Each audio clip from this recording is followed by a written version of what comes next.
Okay, you've just been to a training and you wonder, has it been any use for me? Has it made any um, influence on what I do? I want to recommend you a method which I learned recently, and it might be a very good approach to understanding whether the training, the workshop, the session that you've been to has been of any impact on yourself.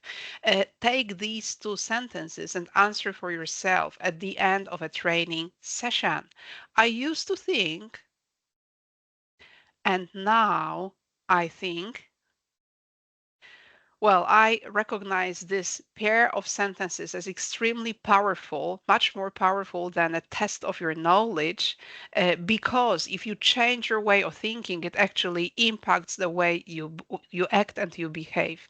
If you work as a trainer, I also recommend you to consider applying this set of sentences of self-measurement, self-diagnosing sentences onto your training session. Please make sure that you leave enough time at the end of the session to let your participant reflect. We actually want to implement this at ETTA Go Global, and I hope that all our training sessions will end with these two questions very soon. What's a better way of measuring change than my perception of myself and the change happening within?